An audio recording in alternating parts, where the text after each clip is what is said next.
ನೋಡಿ, CM ಸಿದ್ದರಾಮಯ್ಯವರು DCM DK. Shivakumar ಅವರು ಒಗ್ಗಟ್ಟಿಂದ ಹೋಗ್ತೀವಿ ಅಂತಂದರೆ ಶಾಸಕರು ಸಚಿವರು ಕೇಳಬೇಕಲ್ಲ. ಅವರವರೇ ಆದಂತಹ ರಿಯಾಕ್ಷನನ್ನು ಕೊಟ್ಟು ಇನ್ನೂ ಗೊಂದಲ ಜಾಸ್ತಿ ಮಾಡ್ತಾರೆ. ಇದ್ರ ಬಗ್ಗೆ ಸಂತೋಷ್ ಲಾಡ್ ಅವರ ರಿಯಾಕ್ಷನ್ ಹೆಂಗಿತ್ತು ಗೊತ್ತಾ? ಸಚಿವರು ಶಾಸಕರು ಎಲ್ಲರೂ ಸಿಎಂ ಮಾತನ್ನು ಕೇಳಬೇಕು, ಹೈಕಮಾಂಡ್ ನಿರ್ಧಾರಕ್ಕೆ ನಾವೆಲ್ಲರೂ ಕೂಡ ಬದ್ಧರಾಗಿರಬೇಕು. ಸಿದ್ದರಾಮಯ್ಯನವರೇ ಹೇಳಿದ ಮೇಲೆ ಮುಗೀತಲ್ಲ, ಮುಖ್ಯಮಂತ್ರಿಗಳು ಏನು ಹೇಳ್ತಾರೆ ಅದನ್ನು ಎಲ್ಲರೂ ಕೂಡ ಕೇಳಬೇಕು. ಸಿಎಂ ಡಿ.ಸಿ.ಎಂ ಬಗ್ಗೆ ನನ್ನ ಬಳಿ ಕೇಳಬೇಡಿ ಅಂತೇಳಿ ಸಂತೋಷ್ ಲಾಡ್ ಅವರು ಗರಂ ಆಗ್ಬಿಟ್ರು ಈ ಸಂದರ್ಭದಲ್ಲಿ.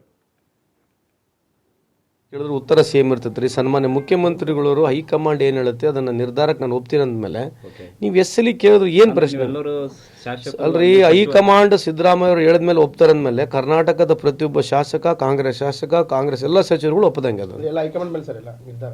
ಹೌದ್ರಿ, ಹೈಕಮಾಂಡ್ ಮೇಲೆ ನಿರ್ಧಾರ ಅಲ್ರಿ. ನಾನು ಹೇಳಿದ್ನಲ್ಲ, ಈ ಪ್ರಶ್ನೆ